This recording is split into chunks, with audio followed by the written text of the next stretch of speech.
Well, hello everybody. Welcome back to Aquarius Rising Africa.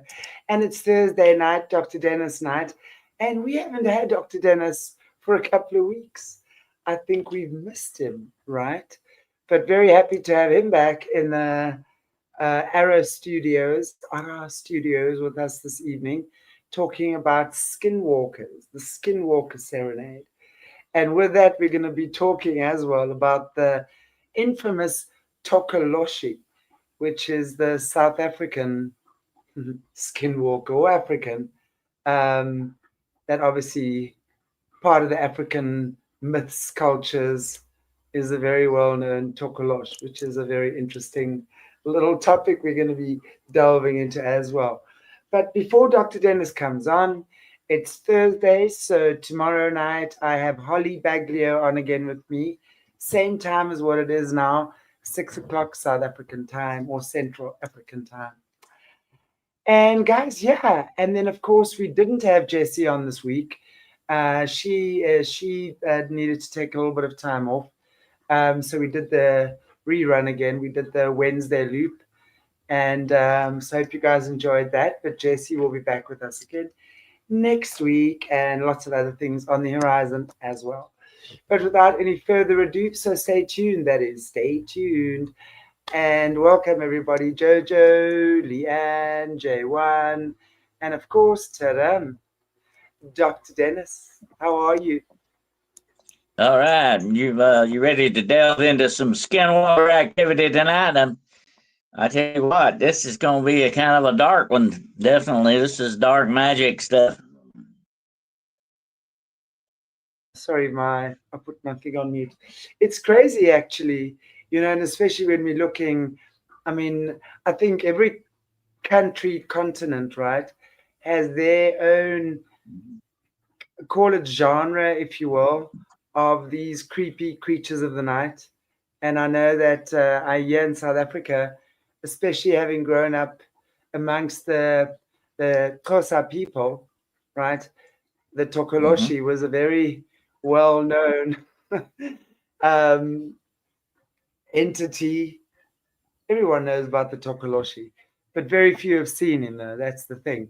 Although they swear he exists. But anyway, I look forward to hearing what you have to say. So, welcome, Dennis. Good to see you again. Yeah, it's good to be back, and yeah, I have Shanty been fascinated my entire life by folklore.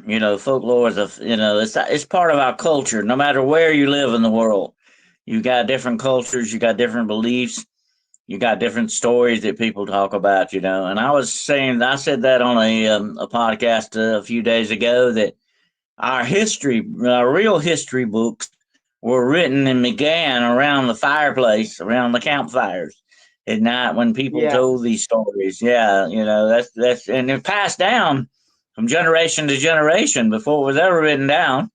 We told the stories, and that's one of the things I love as a exactly. storyteller.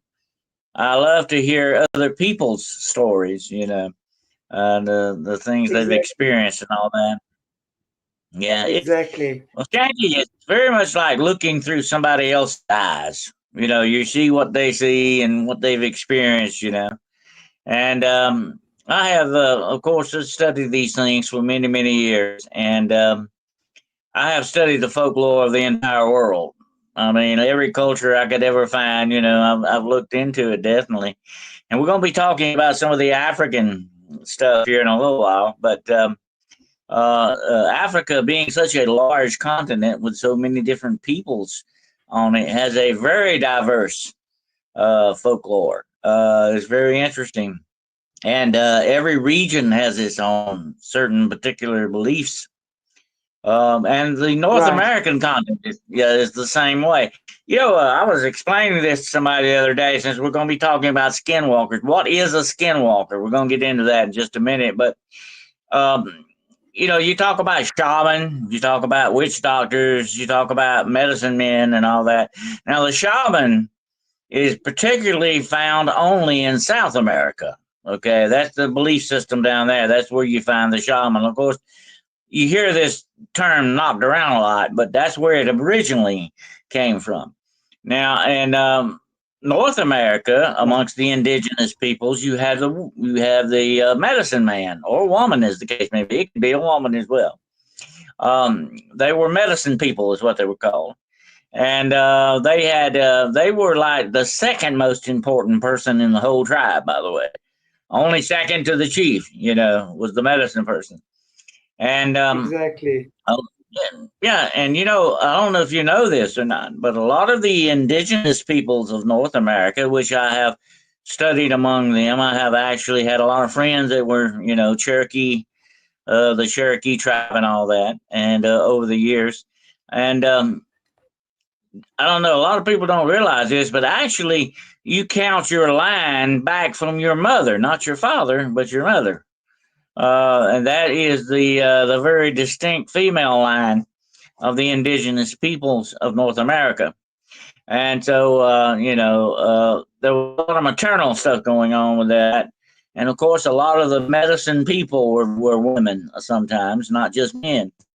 But you had most of the time they were healers, mostly healers and people that gave advice. They were counselors. Usually the chief went to them and asked their opinion on something. What do you think about this, or what do you think about that, or what do you think we should do about this? So they had a very important role that they played in the culture of the North American indigenous tribes, just like the shaman did in South America, and the witch doctor has in Africa to a certain extent. Now, being these are human beings that we're talking about here, there can be good and bad. Okay, you can have good medicine people, you can have bad medicine people, and that's what the indigenous peoples of North America call it: bad medicine or bad magic, whatever name you want to apply it to. That's what they called it. And amongst the indigenous peoples of North America, one figure stands alone as one of the most evil of all. And of course, they have a very diverse, like I said, they have a very diverse folklore and belief system. The Cherokee even have believe in dragons, and so I mean it's very diverse. And of course, you may have remember, I think our friend Jessica Jones talked about. As a matter of fact, I did a show with her on that on Spearfinger, which is another belief that's sort of like a cryptid that will get you with her long spiky finger if you don't watch out. It's very interesting stuff when you look into this thing, Shandy. But the Skinwalker stands alone as one of the most feared of all. Now there is one in the amongst the tribes of the eastern North American continent, and it is even Skinwalkers are scared of this. And I'm gonna mention it, and I've done a lot of extensive research on it. It's called the Raven Mocker. And what it does, it can actually look like a raven. It can sound like a raven, but it can also look like people. So it is a supreme shapeshifter as well. And supposedly even skinwalkers are scared of this thing because they have so much power. And their power lies in the power of life and death to a certain extent, more so than the skinwalker does.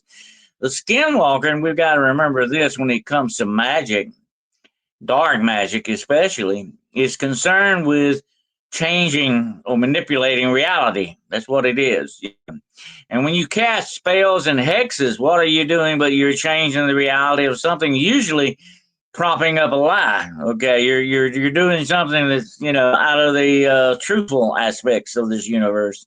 You're going more towards false and false stuff and deceiving people with things like that. That's not good. That's usually the bad guys that do that kind of stuff. Now, the regular medicine people were up front. They didn't do that kind of thing. They were healers. They helped you. They were like, the first that came in with first aid. They did all this stuff. They were very much into that. They were the good guys, okay? But amongst the North American Indians, the Skinwalker is feared. They don't even like to talk about him because if you talk about the Skinwalker, you may get his attention and he may come see you. Most Skinwalkers are men. And there's a joke about that said women can't even be that mean, okay? But most of them are men, supposedly. But there have been women who were skinwalkers too, of course. And what is a skinwalker? Basically, what we're talking about here, no matter whatever name you give it, we're talking about a dark, malevolent, or evil witch. That's what you're basically looking at here. And it is a human being who is sold out completely to darkness. And they do bad things. They manipulate, they control, they hurt people.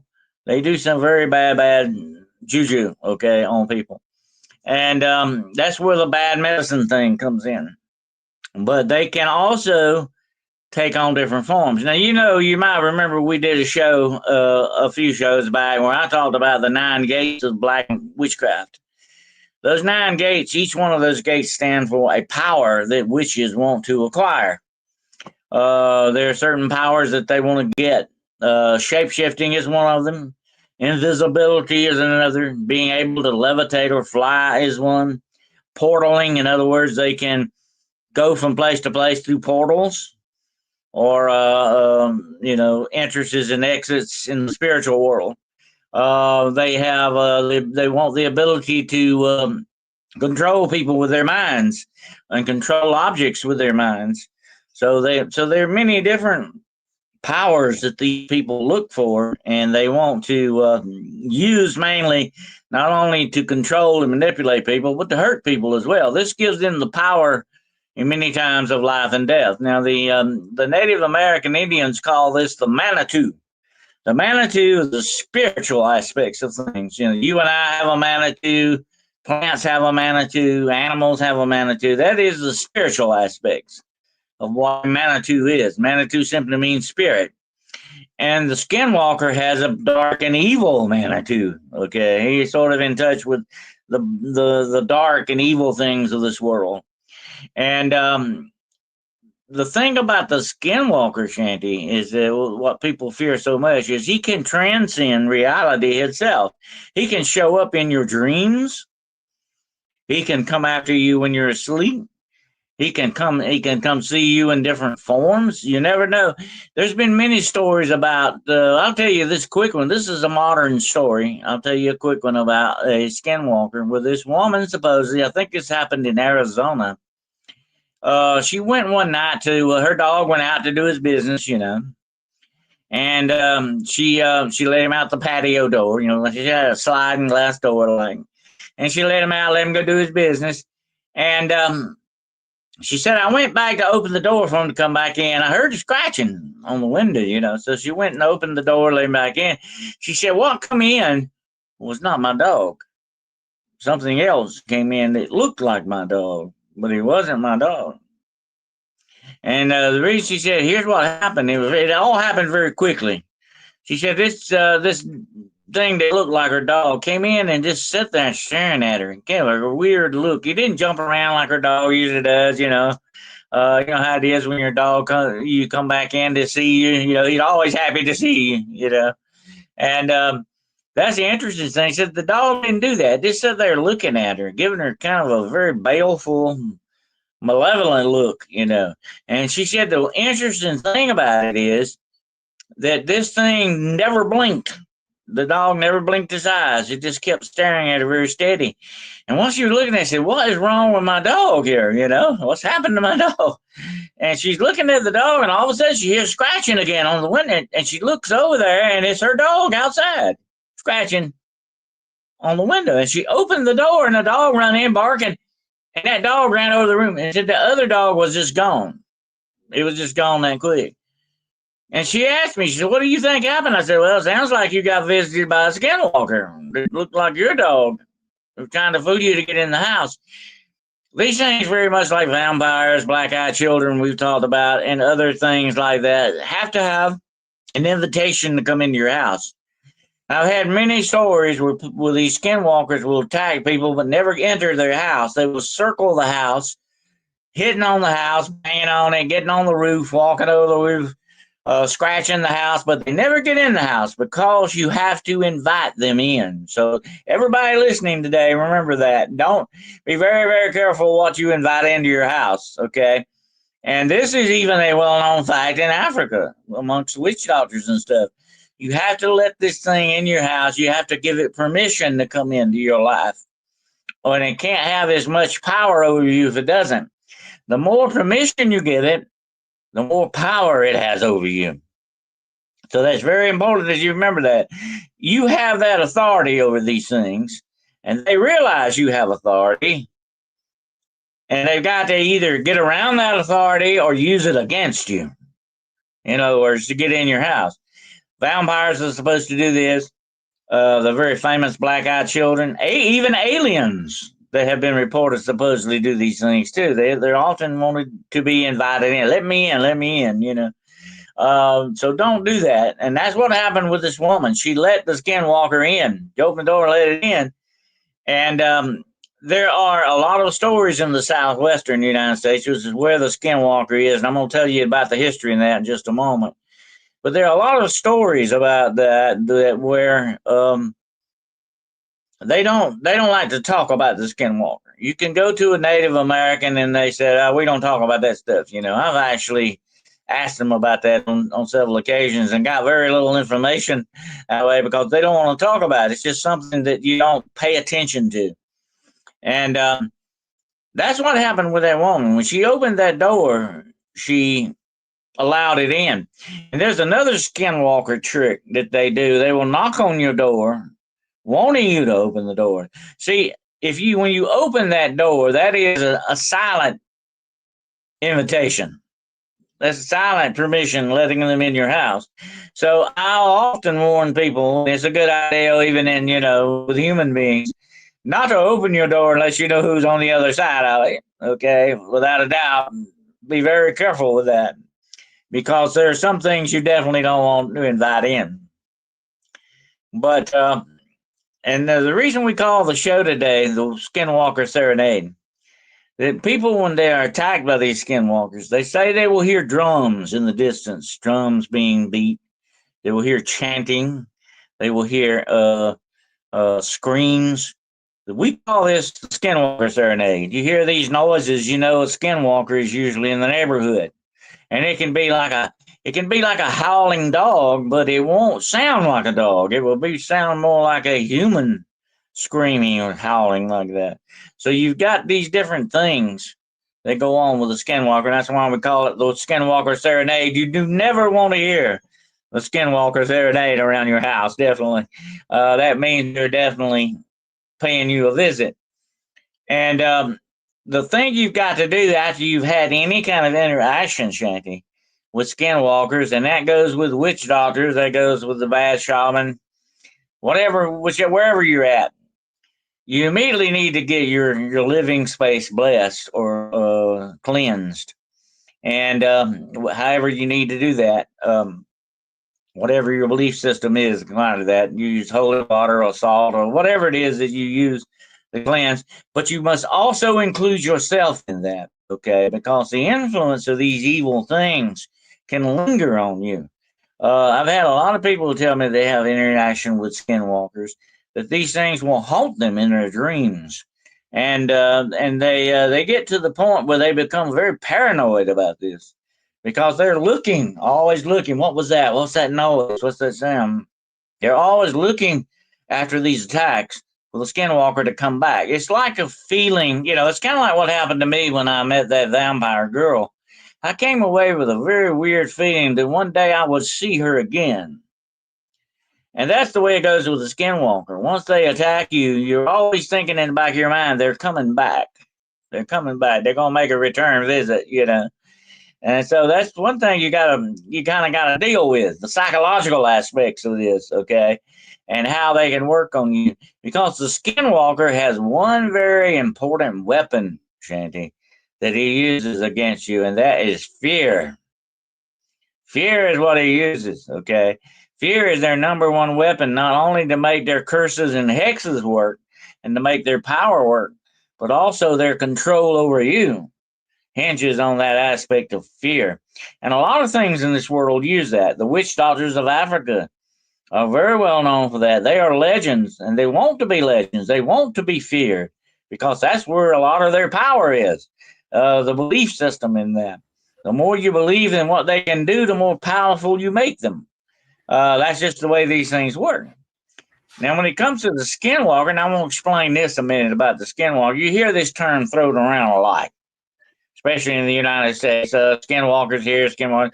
Skinwalkers basically are found only in the southwestern United States, usually in the Four Corners section. That's Colorado, New Mexico, Arizona, and Nevada, and places like that. Out in the southwest is where, because they are tied to the Hopi Indians that live out there in the Pueblos and all that.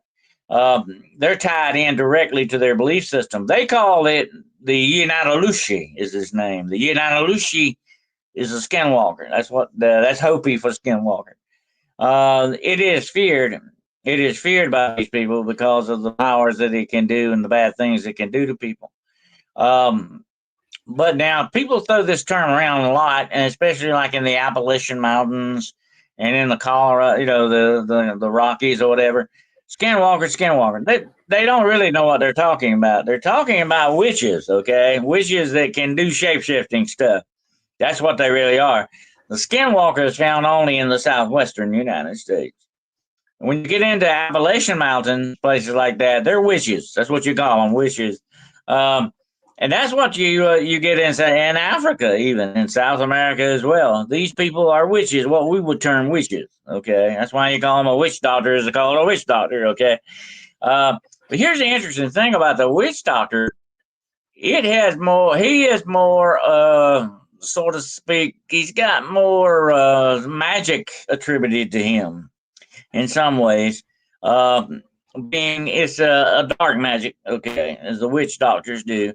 You don't have too many good witch doctors, okay? And when they're the good witch doctors, they're not actually called witch doctors. They're just sort of like medicine people. That's what they are. They're called that by the people in the African tribes. But the ones that do bad are called witch doctors, okay? That's the tag they get in that respect. But now, the witch doctors of Africa are very much like the witches in North America and places like that, and other places in Europe as well. Like I say, they have that ability to shapeshift.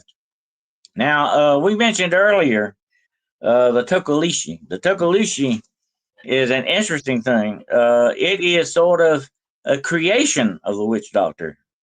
And I'm going to tell you its origin and what it may really be here in a minute. But the Tokolishi is created by a witch doctor, usually for bad purposes, to either go after somebody, their enemy, or to perform some kind of bad magic ceremonies for them, whatever the situation. But it is created from a dead body. The witch doctor supposedly will take a dead body, usually the body of a child, if they can steal it. And they will do their incantations and their magic over it, and then it turns it into sort of a hairy looking thing, okay? Very much looking like an ape, okay? And but here's an interesting thing about this.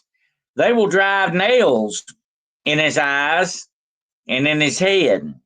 And somebody asked me about that, when you talk about why has he got nails in his head, okay?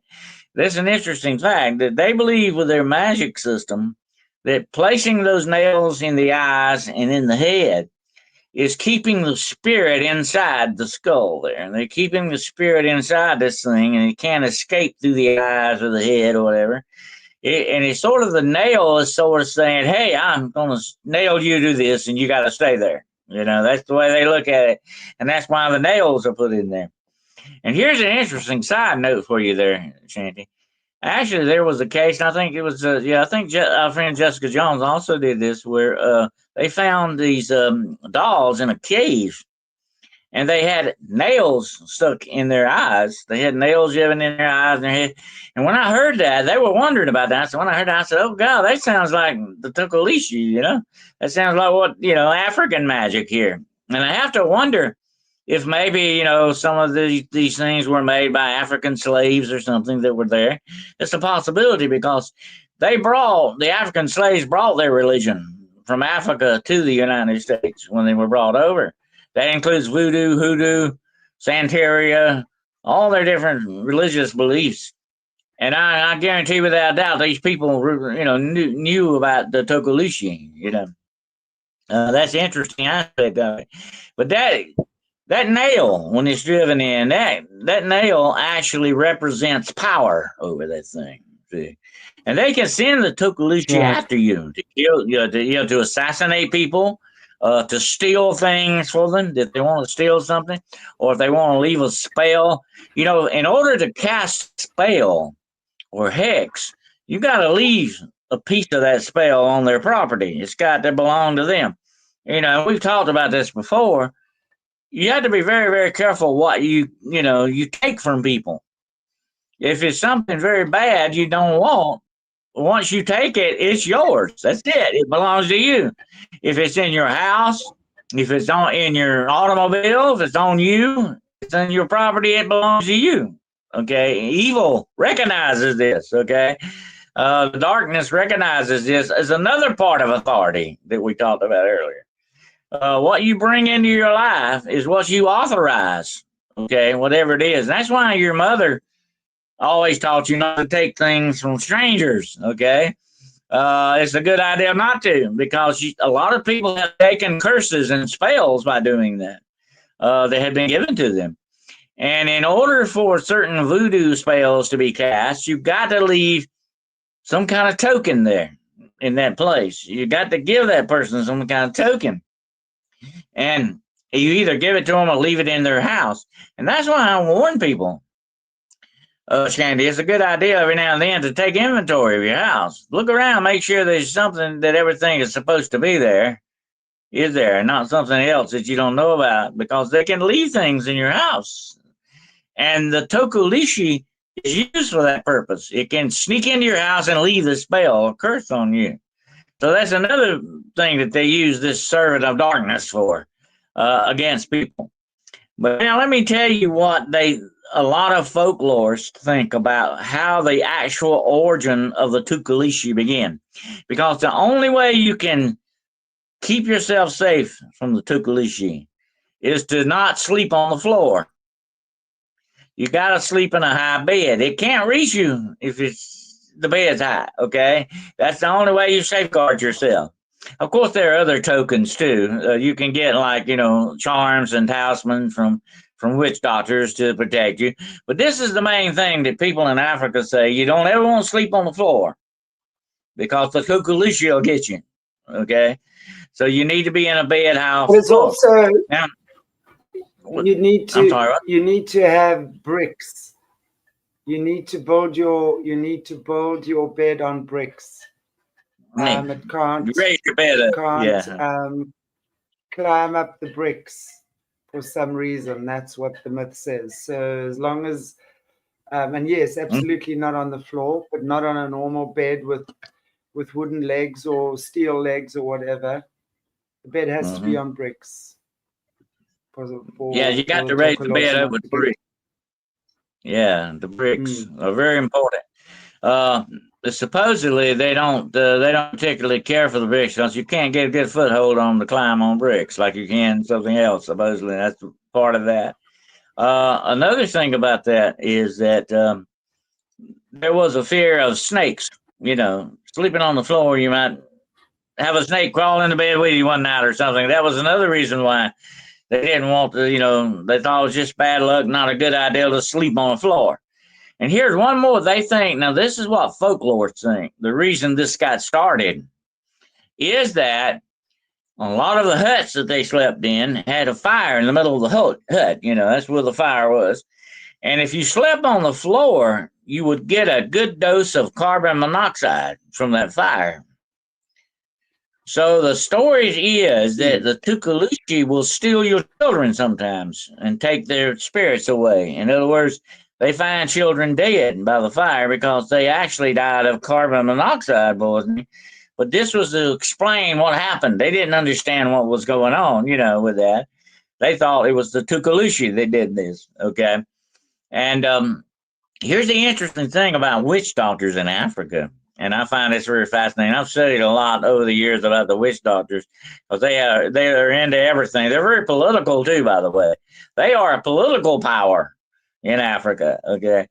But another interesting thing about them is they, like the Skinwalker, they can sneak into your house as well. They can look like a bird, they can look like a dog or a cat, whatever they want to look like, and they can sneak around your house and spy on you and find out what you're going to do, so they can really mess you up, do evil things against you. So they're their own spies, But a lot of belief systems think that witch doctors and medicine men like that can also send animals, and they can see, they have a connection with an animal and see through its eyes and see what you're doing that way. They can also watch you that way, supposedly.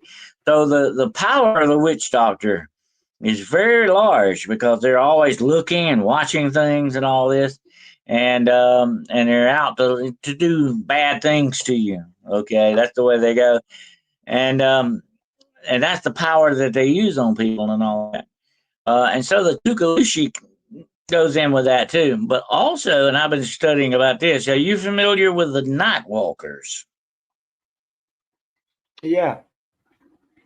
The night walkers are sort of like zombies, okay, in a way. Yeah. Although they're not raised from the dead. I'm going to explain this. And when I talk about night walkers, now I'm not talking about ladies of the evening here, folks, okay? Ladies of the evening are business women, okay? Now I'm talking about the night walkers. Now, well, night walkers are people who have got control over them by a witch doctor. He takes control over them in their dream while they're asleep, and he gets them to do things for him. They can, like I said, put spells in your house or go steal something or whatever. These people walk at night and do not realize that they are in control of this witch doctor. They become the night walkers, and they can send them out as well.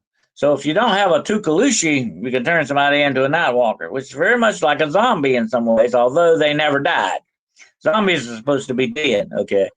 The night walker is interesting because a lot of people talk about this in folklore of Africa. Say, well, how did you sleep last night?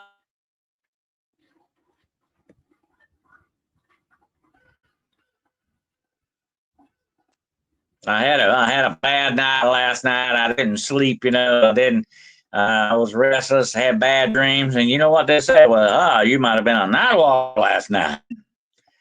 Could be a witch doctor got a hold of you last night in your dreams and done something with you. So that they believe in this a lot. They believe that, and this goes into the, and you and I have discussed this before about the old hag thing, the hag that rides you in your sleep, And here's the thing about the night walker though, and the bad thing about it is if the witch doctor uses you too much, he takes the life out of you eventually. You lose your will completely. You become a night walker permanently. So a lot of people who have had mental problems or get very despondent and don't communicate anymore, they used to believe, hey, these people have been messed up. They've been turned into night walkers permanently. They'll never be right again. So this is another African belief that they have about the night walkers, which is fascinating. But night walkers can also be controlled by something very much like voodoo dolls. Yeah. That's sort of like, I call it night walker remote control, okay? It's a remote control that they can.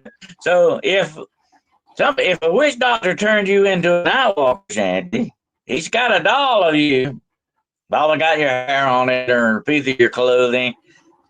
This is another thing they do with a voodoo doll. It's a remote control to get you to do what they want you to do. Okay, that's not good either. Definitely not. I don't think I want anybody with a remote control on me. Okay, that would not be good. Yeah. But that's another thing that ties in with voodoo. The voodoo doll is. Mm-hmm. Yeah, it's it's yeah, and to me, the most interesting aspect of all this is that control and power over people. That's what they're seeking: the control and the manipulation of people, and that's what magic is always geared for. Dark magic is used that way. Now you know the good people, the healers, the people that did good for other people and all that. They didn't use these kind of things. They don't mess with this stuff. They're upfront about it. But the bad guys, they're always going behind your back and sticking things under the table on you, whatever, however they want to do that. That's just the way they operate. Um, and that's why people don't trust them. They didn't like them. They didn't trust them. You kind of tolerated the neighborhood witch doctor because you were scared of him. You didn't want to mess with him because he had power, you know. But you didn't like him. He was not a well-liked person in the community. Okay, that's just the way that goes. But I told you that story about the witch doctor that had a pole in his hut, and and on that pole, he had the shrunken heads of all his enemies that he collected over the years. And he had about a dozen heads on his pole. And the witch doctor would complain about sleeping at night. He said, they keep me awake at night, whispering. They're always whispering. So I think that sounds kind of like guilt to me. But anyway, that would be a bad situation. Yeah, but if we look at these situations with anything really, one thing is always clear. You have to be in a place where you give access, right? So you have to be in a place that you are giving permission, either consciously or by excessive indulgence of drugs, alcohol, or just too much work, where your energy is full of holes. And these things, therefore, then gain access literally through the holes in your energy or through the doorways, the cracks in your field. And absolutely, that's when they then start wreaking havoc with your thoughts, your emotions, and it starts with that. I mean, when we look at we were talking about the witch doctors earlier on. I mean, it's common knowledge here that, of course, in South Africa, there's a lot of African people that would work for whoever, whether it's in business, in the offices, or your home. I mean, wow. If they, Yeah. if one of your African staff members has decided they want to cast a spell on you, I want to tell you, it's commonly done here, where they would need like a piece of your hair, some of your DNA or something, right? Usually hair. They would take that to the witch doctor, who would then concoct all sorts of muti, and it's often planted in the garden. And I want to tell you, I have dealt with people over the years who've had these dark spells on them. It is hectic to get rid of that stuff because it is so multi-layered. But and it's and of course we know Africa, every continent has dark magic, right? Africa has just got its own unique brand, I guess. Everyone has its own unique brand. But I mean, it is crazy what happens. And with the Tokolosh as well. And yes, I agree. They would also, it's from babies. Yes, they would steal babies and the souls of babies and stuff like that, which makes sense as to how that can happen. But also, it's a projection. It's not necessarily, from what the African people tell me, it's not necessarily a physical entity, right? It's a projection of the witch doctor as well. So the witch doctor can project that entity from his mind, literally. And that's when he goes into your ear. I'll often go into your ear, your nose, mouth, any orifice on the face, and actually like drills into the brain, makes you mad, turns you crazy. That's the thing. Often, when you speak to the African people about the Tokolosh, that's what they will tell you predominantly. And then I'll say, well, have you ever seen the Tokolosh? They'll go, no, I haven't seen the Tokolosh, but my father has. I can't hear you, I Dennis. warned Sorry. people about that. over the years, Shanty. I've warned people about that. The eyes, the mouth, the ears, all these are gateways to your soul, okay? The innermost parts of you. Yeah.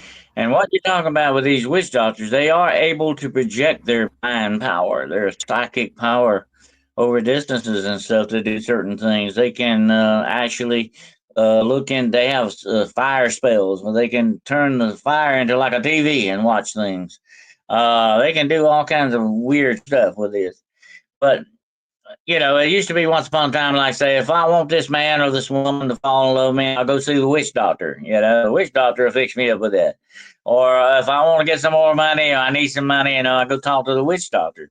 But now I want to tell you something about the modern times now, okay? We don't need witch doctors anymore. We have the internet.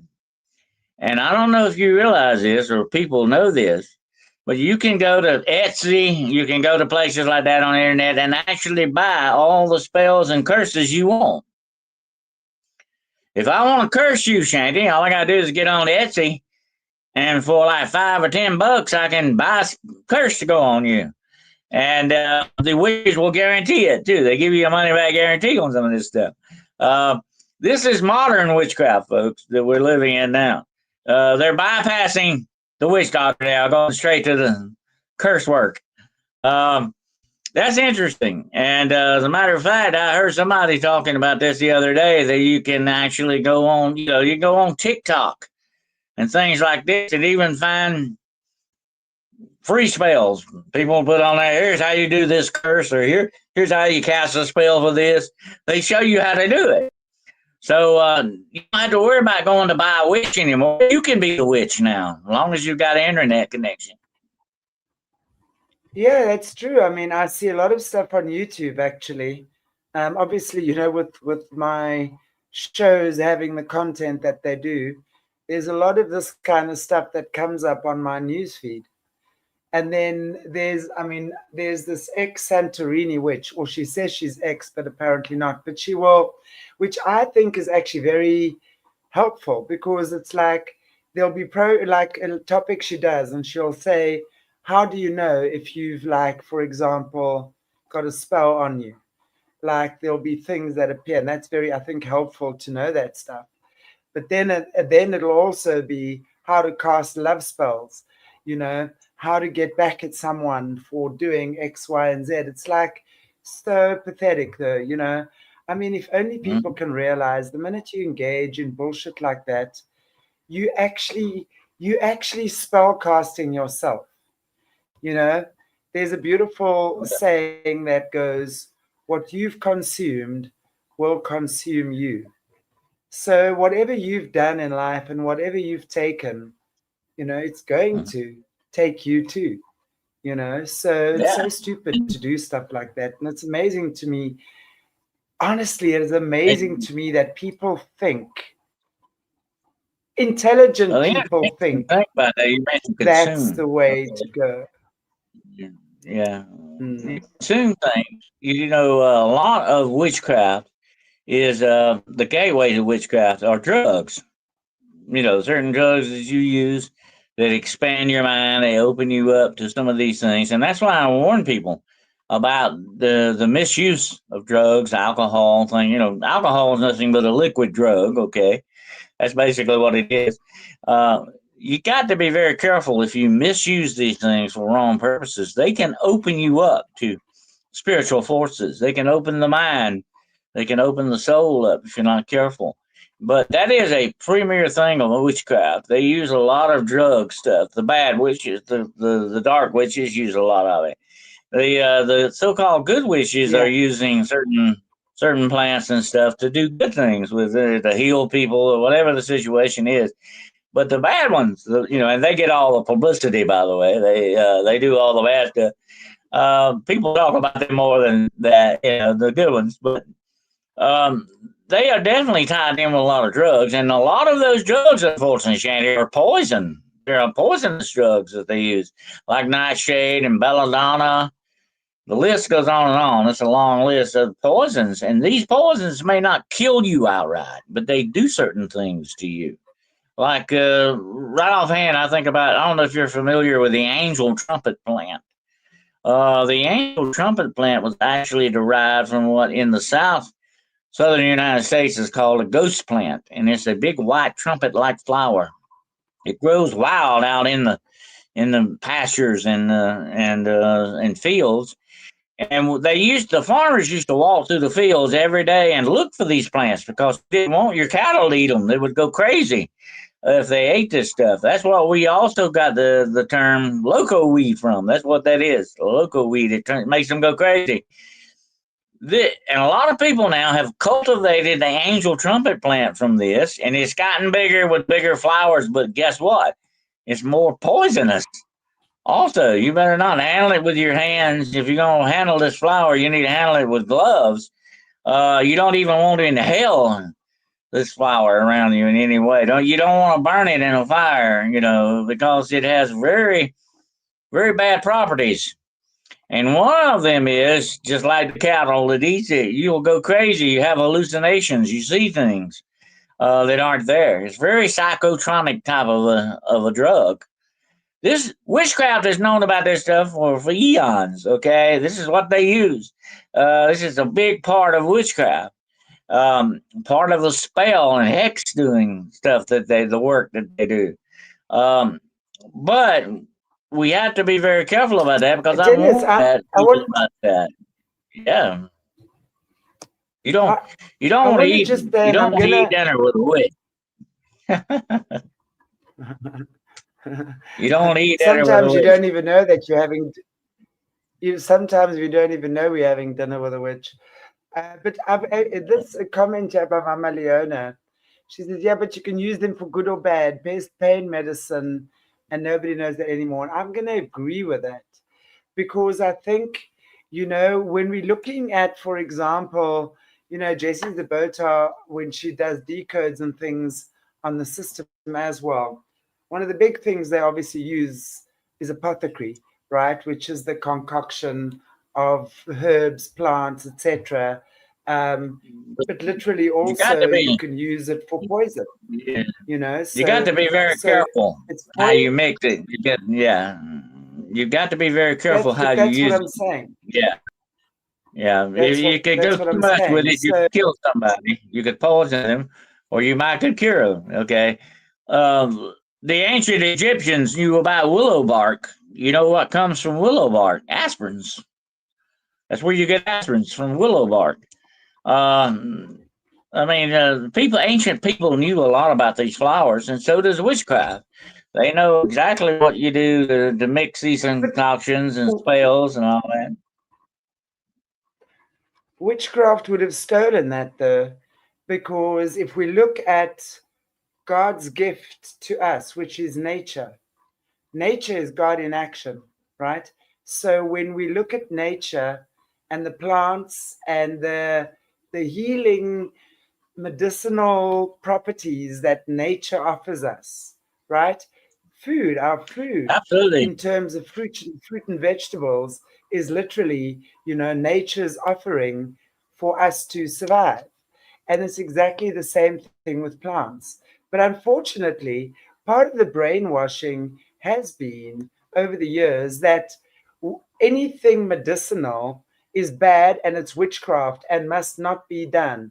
But you run off to the pharmacy and get yourself chemical painkillers and bullshit like that.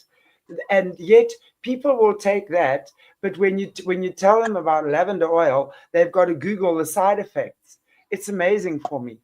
Stuff like, if you look at the way, for example,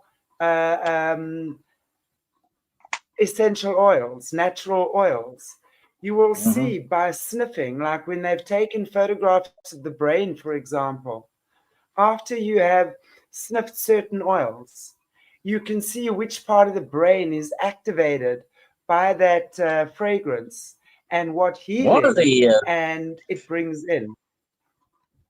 One of the main oils, Shanty, is frankincense. That's one of my favorites. It does a lot of that, and can also open the blood system of the body a lot. They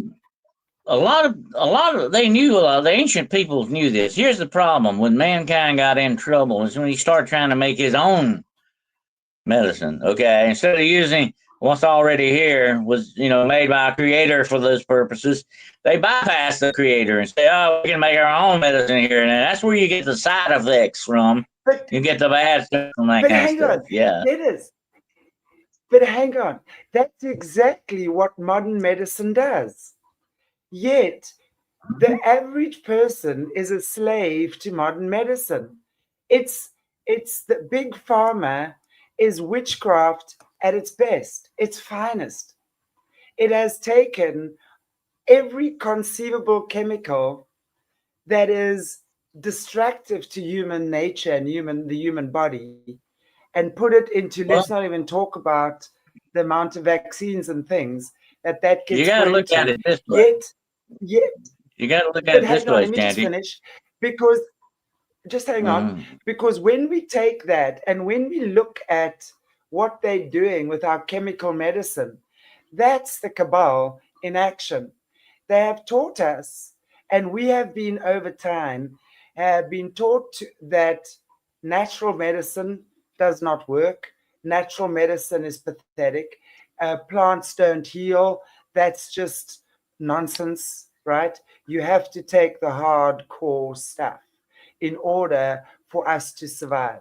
And look at how many people are slaves right now to antidepressants, to painkillers, to God knows what all else, right? How many people are slaves to that? Yet, when you offer them natural healing, I will offer people natural healing. And it's not something you put in your mouth, it's something that you are within. And people bypass that. They choose the quick fix. They choose big pharma. They choose to go the way that the cabal has made us go. And that's the witchcraft, Dennis, not the natural herbs, not marijuana. Marijuana is the one, it's what I call the holy herb. It's, you see how survivors, when they start taking marijuana, like CBD and stuff, how their memories start coming back. This is why they have banned marijuana. Because if they're going to continue, you know, to have the natural medicinal stuff, that's how I healed my breast cancer, was completely from, and it was long before the days of CBD oil. It was using the wheat, right, mold, and in biscuits, bread, biscuits. So I took it like that. That's what healed me, by understanding, because it opened up the awareness in my body of what was making me sick.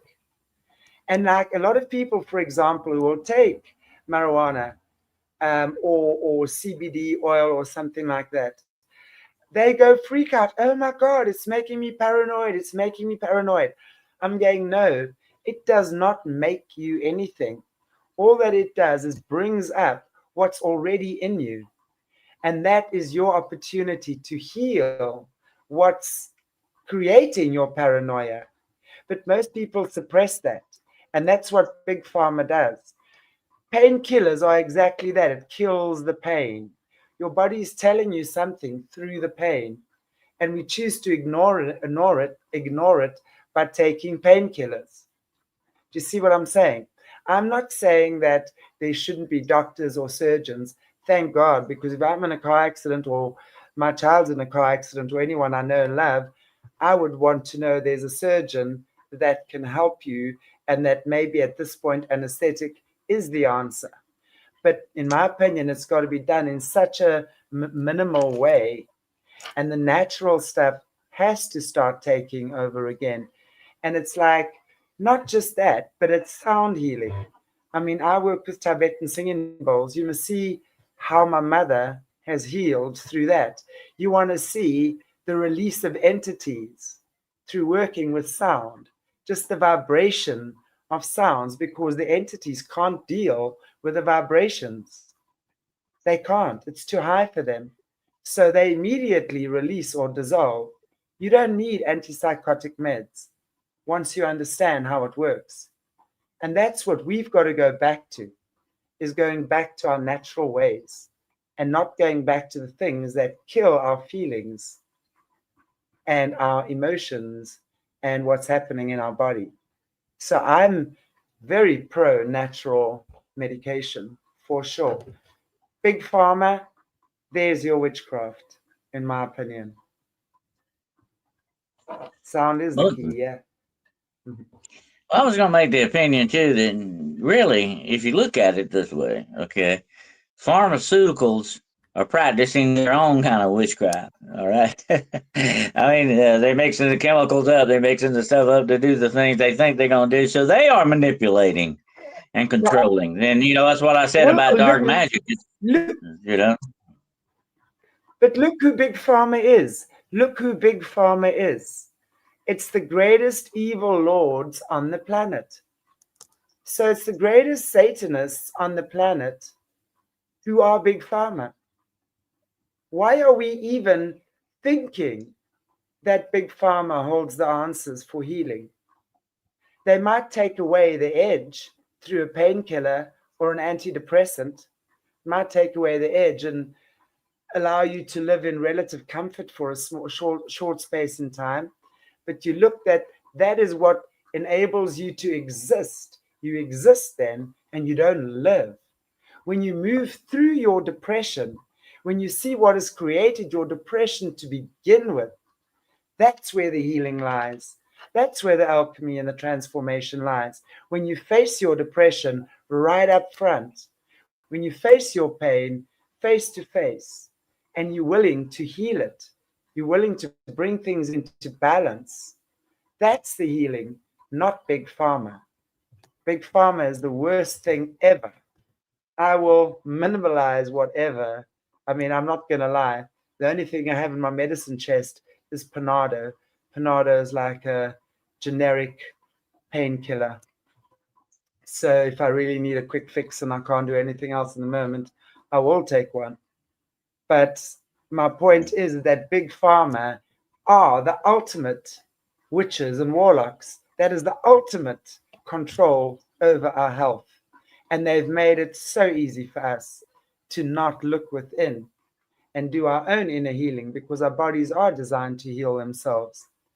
And that's why when we look outside of ourselves for healing and restoration, that's when we open ourselves up to witchcraft. Walking into your doctor's office and saying, examine my body, and you have no clue who that doctor even is to begin with. It's the first time it's a new doctor in town. You need to go for a medical, right?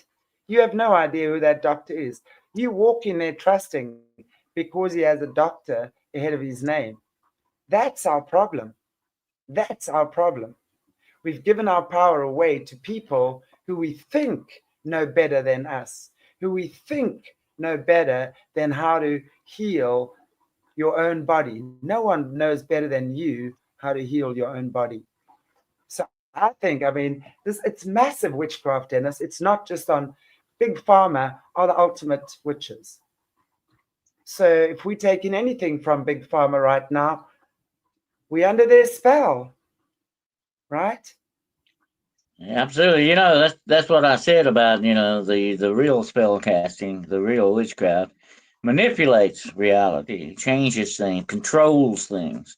And that's what the big pharma is doing, because these drugs that they're giving you really are not supposed to be in you, in your body. And that's why they have bad effects. They have bad side effects because they're not supposed to be in there. They're not a natural thing. And to me, that appears to be very much like dark witchcraft. Is that what you want to talk about? Because that's the way dark witchcraft works, on that kind of a certain circumstance. But something else I think we need to look at too is the fact they're making a lot of money off of that. It's a big business, okay? That's where all that comes from. Your hospitals, your doctors, they're not there to actually cure you. They're there to just treat you because there's more money in that than curing you. Okay, that's just the way that goes. And what is a doctor? Okay, a doctor is somebody took a few classes, read some books, if we wanted to, we could do the same thing, okay? And it would be just our opinion if we practice medicine. But they got a license and we don't, okay? But that's the way it works. But look, does the witch doctor have a license? He probably does. I don't know. I never have to check on that one day and see. But anyway, I'm not saying that all doctors are witch doctors, but they kind of fit the bill. Some of them do, definitely. They got a lot more common than with witch Dennis, doctors than they do anything oh, else, I think. you see, I think this is the manipulation of the West, unfortunately. And this is how what I see. And this is one of the things I've absolutely learned over the past 5 years. It's easy to call African people or third world country people witch doctors or whatever because it makes them kind of sound savage and it makes them kind of look savage, right? And I Oh understand yeah. to especially a foreigner that hasn't grown up with that, um, it's quite a daunting thing to see a witch doctor. Let me tell you, it's quite a daunting experience to be in the presence of one because they definitely have a very strong vibration of evil. But I mean, again, look at, when we look at, for example, child trafficking, it's always been made out that Africa is so base and they look what they're doing to their kids and using their kids in black magic and stuff. Now, hello, the ultimate deception sits with the West because if you look at the most sophisticated uh, uh, sorcery, it's sitting in the universities, teaching our doctors what they want them to know about the human body, giving thousands and millions of people education on the chemicals they want them to put in their body. Most doctors, unfortunately, are brainwashed by the system. I'm not saying all. So that's a different kind of witch doctor there. We've got a witch doctor that's been brainwashed by the most sophisticated system that there is, and that is the cabal. Africa, I don't mind, call us. We'll look like the world's joke. I don't care. But we know that we're not because we see the deception that is occurring in the West. It's very sophisticated. Look at the child trafficking. Look at the cannibalism. Look at the horrific experiments that go on underground. There's nothing honorable about that. Nothing. That is the most sophisticated witchcraft that there is. Witch doctors that there is the ones that are pulling the strings behind the scenes. But yet they'll pretend that it's everyone else who's looking stupid. But they've got the whole world duped, actually, in a very sophisticated way. We talk about the New Age. When did psychology and psychiatry come in? Sometime in the 60s. Hello? You talk about me being a New Age witch. Many people think I'm a New Age witch. What do you think psychology is?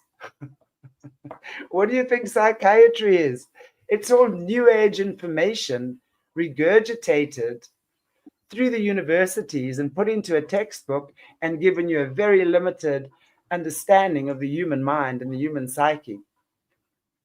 So that's why people don't heal. They'll heal to a limited degree. Do you see what I'm saying?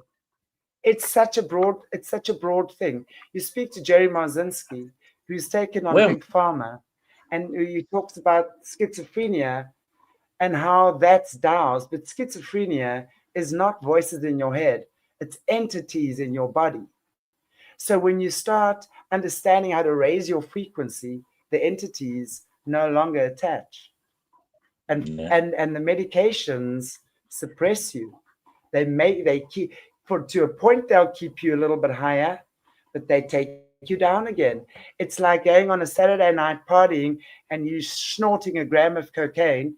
You flying high, boy. You are so high you don't even know what's going to happen tomorrow. Come tomorrow, boof, you're on that drug downer. And it's like that's when they get you. So But it's you a know, similar sort of thing. yeah, we're all locked into that system. The system is The doctors, they belong to the system. They're all part of the system. The system, we're slaves to it from the cradle to the grave. That's what this system is. We're in that. We're definitely in a matrix, but it's not a computer generated matrix. It is a system matrix. And somebody asked me the other day, how would you explain the system? And it's very simple. Listen to this. Let's say you're in an amusement park. Okay, it's a hot summer day. You're walking around, and you can't find any water fountains anywhere. There's no water fountains nowhere. You look everywhere. Finally, you get to the stand and they're selling bottles of water, $5 a piece. That's the system. Okay. That's the perfect example of the system. You can't find the free water when you need it. They're selling it to you $5 a bottle there. That's the way the system works. And we are slaves to that system from the beginning of our life to the end of it, and they bury us with it. That's the system that's in place, and that's what witchcraft a lot of times works off of that system. The system of what you need and what I can give you, kind of a thing. And you will pay for it one way or the other. That's the way the system works. Just like I said earlier about going on the internet, you can buy all the curses and spells you want if you're willing to pay for it. You can do that, so you don't need a witch doctor anymore. But that's the way all this works, Auntie. Unfortunately, that's what the system is, and we're locked into it. One day, eventually, the world system will be gone. Hopefully, you don't have to deal with it anymore. Things will be free. Things that you need, like water and air and food and all that, you won't have to work hard and break your back to buy them. They will be free, what they should have been to begin with. Our Creator made us and said, "Come on out there. All the fruit of the trees and the herbs of the field to live on." Go on out there and be prosperous, be fruitful, and multiply. And He did that for the animals too. He told the animals, "You got all the fruit and the herbs you want to eat out there. Go out there." Nobody was eating each other. Okay, that was the perfect system. But we got it screwed up. We screwed the system up. Okay, we messed it up. And that's what we're living with now. But there are certain dark forces in this world that rule that system. They use it. They are that system, to a certain extent. And that's what we battle against. And that can be big pharma. That can be a lot of different things. They're locked into the system. And the main thing that they want to do and lock you in with is absolute power and control over you, because that's the way the system works. Unfortunately. But the only way they lose power and control, Dennis, is when we no longer support that system. They've created the system in a way that for them to control by disempowering our understanding about who we really are. So they've kept us dumb in terms of religion. I mean, look how much they've controlled throughout religion, through the Vatican. I mean, it's a joke. Through our own health, right? Telling us that we need that and that and that. If you look at Tartaria, how much of our natural healing abilities, water healing, sound healing, all the natural healings that are happening are not there anymore. Your body is designed to heal itself. Your body contains God's natural healing manner within each and every cell to bring back into balance each and everything you need. That I will say for sure. People go, yes, yes, yes, I agree. But I'm saying, okay, now let's put it into practice. But they can't. Most people have not understood, yes, my body is designed to heal itself, but yet I'm on 10 different medications. So I'm saying, okay, the only way you're going to realize that is by weaning yourself off your medications and by increasing your spiritual muscle. So we have to increase spiritual fitness. And most people don't believe that's enough. They talk about faith over fear. Yet when I practice faith over fear, I'm accused of being a witch. It's ridiculous. And it's like, so faith over fear really is knowing that you are naturally protected. by God. You don't have to fear any of the shit. It's actually a joke when you look at how people try and throw witchcraft around on the internet. I mean, I'm like, what? Are you real? I mean, these people have not understood an iota of their own God given natural gifts and natural powers that we are granted to by God Well, at birth. But because yeah. of the way we grow up, most of us are disconnected from it, and then we give our power away and take on other people's opinions of A, who we are, and B, how we should live our life, and C, how society thinks we should behave, what the Let's norms are. And that's all that's formed by the exactly cabal. that's exactly how we get into trouble, Chanty. We leave God out of the equation. Whenever Yeah, we do that, we screw ourselves up, and that's what you see. The world system is based on. The world system is not based on God's rules. It's based on its own rules, and that's the way it works. And that's why they're never going to let you naturally heal yourself. There's no money in it for them. Okay, that's just the way that works. That's the way they're looking out for. But the thing we got to remember this is whenever, and that's what has the lesson of the Skinwalker. He's sort of pushing God out of the way, saying, I can do it myself. I can do these, I can manipulate things the way I want to do, and do this. He's leaving God out of the equation. Whenever you do that, no matter what it is, from whatever direction you're coming from, whenever you do that, you're going to get in trouble. Okay? That's just the way that goes. And that's what you're saying here. God has set up certain precepts, certain things that have been done. When you go out of that, when you work against Him, you're not only working against God, you're working against yourself too. Okay, that's just the way that works. And we never seem to learn that lesson, But that's the lesson that this dark evil magic and stuff does. Is telling us, hey, we're trying to do things our own way, and that's usually not the correct way. That's usually leaving God out and taking over. That's just like, and I've said this before. That's like somebody just pushing God out of the way. Say, get out of the way. I can do it myself. I'll do it myself. That's never good when you do that because your creator set you up to be a certain way. And whenever you go against your creator, no matter what it is, whether it's medicine or food or whatever it is, whenever you go against him, you're going to pay a price. And it's not going to be a good price usually. That's the way things get started. But that's the lesson we need to learn in this exactly. world. But unfortunately, we never do. Seems like we always work around it and never get to the heart of the matter. But that's mankind for you. Okay, but and that's the Skinwalker. That's the dark magic is trying to change things to the way they want it, and that's not the way nature has got it set. If nature says you're a cat, then you need to be a cat. But if nature says you're, something else and you fight against that, you're going to get in trouble. Okay, that's just the way it works. Um, it makes perfect sense when you think about it. And I've talked about this before. Your creator has laid out certain rules and regulations. He has laid out certain spiritual laws and certain rights that you have and things like that. When you go against those things, bad things happen. That's what's going to, that's par for the course. That's what's going to happen. And unfortunately, being hard headed, sometimes we have to learn that lesson the hard way.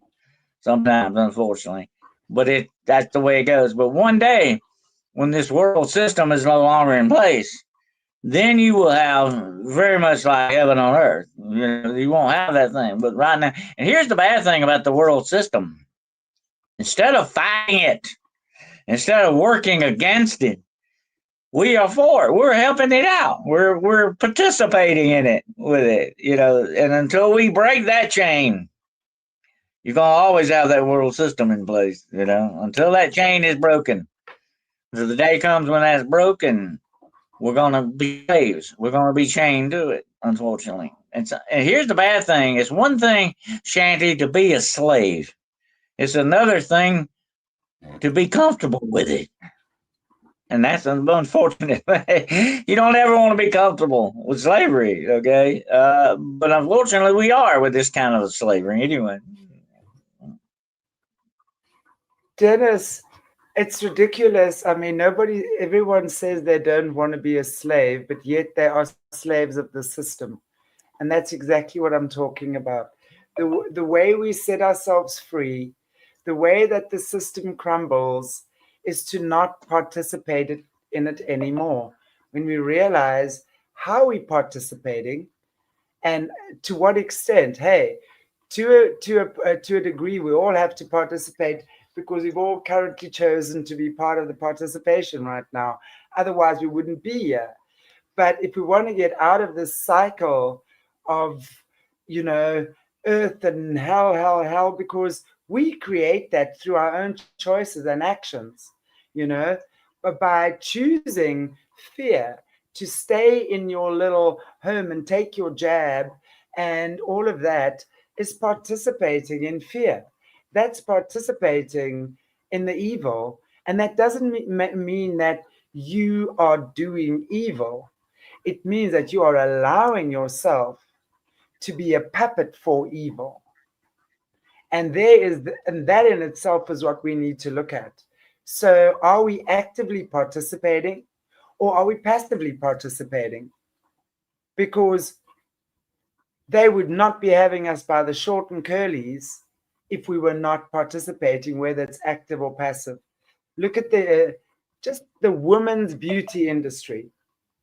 If every woman decided just for tomorrow that she was satisfied with the way she looked, just for tomorrow, I swear the beauty industry would die.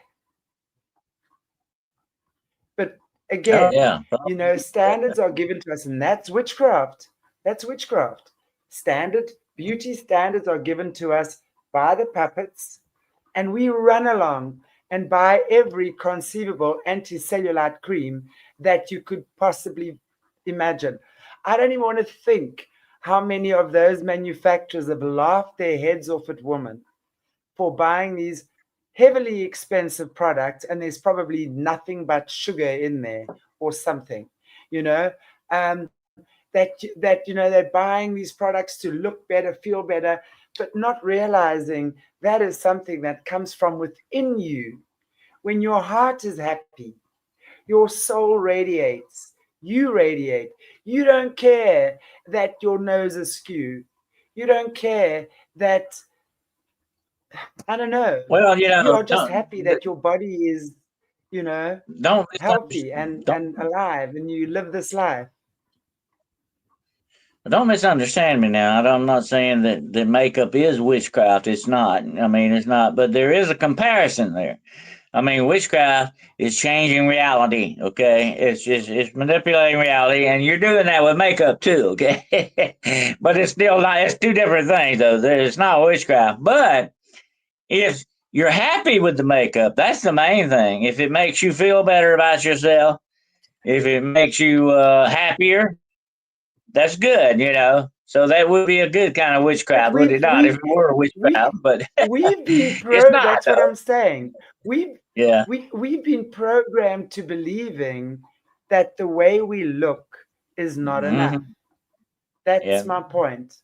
You know, and yeah, I agree, Lisa D. I was just thinking about that as well. In many conversations that we've had with Jesse in the past. I mean, they literally do spells on their products, their perfumes. I mean, I cannot tell you when last I wore perfume. If you know what's inside perfume, and you are a conscientious um, uh, You wouldn't use it, huh? human Definitely. being, call it that way, then I can tell you, you would need to go and see what they put in perfumes and what they do to get it out of the animals. All for vanity. And why? That to me is ignorance. It's a disconnection. If you are happily walking around with something that an animal or another creature suffered dearly for, why are you proud of that? Why are you that ignorant that you think you It, did that to make you feel it better, more attractive, more desirable than what you already are? just put your little dab of vanilla behind the ear there. You'll be all right. A little vanilla like here. That's it. all of vanilla. But that's what the old folks used to do. But yeah, a lot of these things, and it blew my mind when I found out a lot of this stuff was came from the aborted babies and stuff like that. I mean, that's not good, and a lot of animals that have to die for some of this stuff. That's never good either. Um, there are natural perfumes and stuff though that you can get Yeah, more along the lines of natural yeah, stuff. essential oils. And we have to be in the world today. We have to be very discriminate shoppers for stuff like that. You don't want to support things like that with your money, and that's what I tell people and everybody listening today. You still have a certain amount of power in your life. There's certain things that nobody's holding a gun to your head making you do this stuff. You have choices left that you can make. Always try to make the right choices for all the right reasons, not the wrong reasons. But that's the lesson of witchcraft. Witchcraft is usually making the wrong decisions for the wrong reasons, okay? For all the wrong way to do it, usually. But as I was going to say, you never hear about the good witch doctors. You only hear about the bad ones. There may be some good witch doctors out there doing good stuff, but in Africa, they have a certain amount of political power. Absolutely. They are forced to be reckoned with in some instances. Oh yeah, And we've talked about that I know before. it's, The lion men and the leopard men and all that stuff is tied into magic as well. well, I mean, look at America, American government, MK Ultra and MK Often. MK Often is it's the sister program to MK Ultra, which is obviously bringing in the witchcraft, the demons, the witches, the whatever unfair Yep. means they use to get what they want. So it's exactly the same here. The witch doctors are most definitely a force to be reckoned with, and you can rest assured all the top cabinet guys in this government are all talking to witch doctors. Rest assured about that. Just like your Well, government talks to their astrologers and necromancers and Baal and Leviathan and Lucifer, also through necromancy and stuff, rest assured the witch doctors are also channeling the African spirits, and they are that's what I said in a channeling them lecture to the not African long ago. people. Um, That's what I said in a lecture not long ago, Shanty. All witchcraft is not some hook-nosed old ugly woman with a pot stirring it. That's not real witchcraft. Okay, that's Hollywood stuff. Okay, mm, real witchcraft is practiced in the halls of government and by guys wearing white lab coats. mm-hmm, I call that shadow science. That's what it mm, is. And it comes from a dark place, though. And it is given and put in place because it's a dark manipulation against mankind. That unfortunately, like we talked about earlier, we are participating in it willingly. Unfortunately, our government definitely is. Uh, that's the bad thing, and that's why I don't like that word compromise. Okay, because we are compromising ourselves that way, and we are not only compromising ourselves physically but spiritually as well, and that's even worse. Okay, it's bad enough to go against your body. It's even worse when you go against your spiritual aspects of yourself. But that's what this shadow science is all about. It is a manipulation. It is a dark alchemy, not a good alchemy, but a dark alchemy designed for destruction. Basically, that's what it is. exactly. It is exactly that, Dennis. And we can look at it in every way we can here, and in every industry we're seeing it.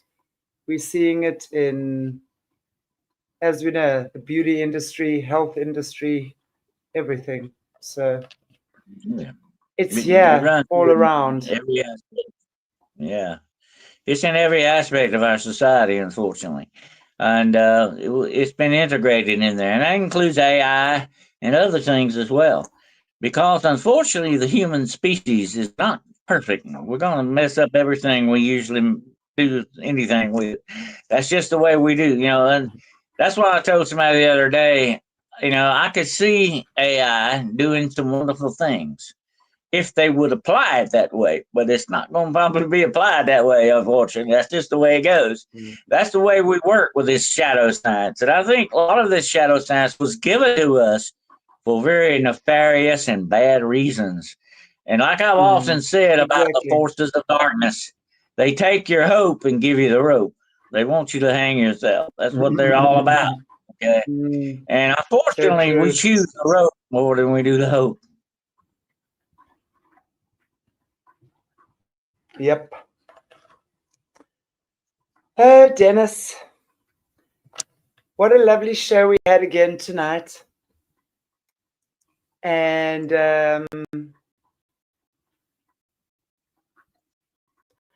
I am just checking to see if there's something in yeah, I like what you said, be a spell breaker. Be a spell breaker, J1. That's the only way. And the only way to do that is just to not participate. Start growing your own food. Start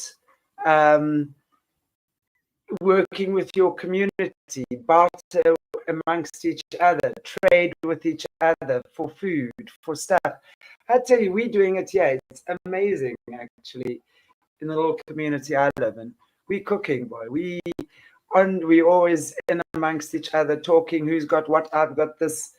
Yeah, it's really actually amazing when you start seeing it happen. And I'd love to see us all do that, because that's the real curse breaking, is when we start becoming independent, we start joining hands, and we stop allowing them to split and divide us in the way they have. And we start taking control of our spiritual well-being, because the minute we do that, our mental, emotional, and physical health absolutely vastly improves. So I look forward to that day for us all. Dennis, is there anything you want to maybe just say before we wrap up? And then, yeah, just tell everyone what you're up to for the rest of the week or the next few days or whatever it might be. Well, we can wrap up with a little prayer if you want to, and we'll do that, because it's kind of been of a dark subject. I like to always do a little prayer after the Skinwalker stuff, definitely. So let's bow our heads. Dear Heavenly Father, I thank you today for everyone who's been watching this show, and I pray that you will touch them in every way possible. That you will touch their hearts, their minds, their souls, their bodies. That you will touch them in ways that you have never revealed yourself before to them. That you will give them control over the darkness in this world. That you will help them stand and fight against this darkness. That you will help them against hatred and bigotry and darkness and evil that is in this world and trying to invade our very souls. We ask you, Lord God Almighty, that you will seal them, that you will sanctify them against this darkness, and that you will let your love into their hearts to shine forever in their paths of life that lie before them. We thank you, Lord God Almighty, that you are there as ever help for us in times of need, and that your love can dwell inside of us all. We thank you for this, Lord God Almighty, and in the name of Jesus Christ, we humbly pray. Amen. Amen. But yeah, I will have a podcast coming up tomorrow night on Hunting the Shadows YouTube podcast channel. I invite everybody over. Check out Hunting the Shadows YouTube. If you haven't joined, become a member. You can be a Shadow Wolf, okay? And the Shadow Wolves are the Shadow Hunters Club, okay? So check it out, and you can subscribe for free too. We're looking for more subscribers, so do that as well. But you can find me at YouTube, Hunting the Shadows YouTube channel, okay? And also my books are available at Barnes & Noble and Amazon. Just look up the author Dennis W. Carroll. And also, if you need to get in touch with me for any reason whatsoever, you need some consultation or whatever the case, you can get in touch with me at DennisWCarroll.com, or you can email me at denniswcarroll@gmail.com. Well, for those of you who didn't get that, you will notice all Dr. D Carroll, Dr. DC. I'm thinking of a word feud. I think I'll call you Dr. Dennis. All Dr. Dennis's information is scrolling through the bottom of the screen. Thank you, everybody. Thank you, all you beautiful viewers out there. I really appreciate you joining us on this wonderful Thursday. I will see you tomorrow, same time, with the lovely Holly Baglio again. And yeah, next week back in. Yeah, I love my sweater. Isn't it cute? My friend bought me the sweater. Yeah. And she said, Shanti, I found the perfect gift for you. She said, look. And she hauled it out. And I said, oh, it's so mine. You are being put in my world for this sweater. So she has earned a spot in my world. Oh, lovely. Thank you. I like my sweater too. Okay, guys. God bless you all. I'll see you tomorrow. Take good care of your beautiful selves. And we'll see you back very, very, very soon. Dennis, again, thank you so much. Appreciate you. God bless you. And we'll see you back next week. Okay, everybody. Mwah.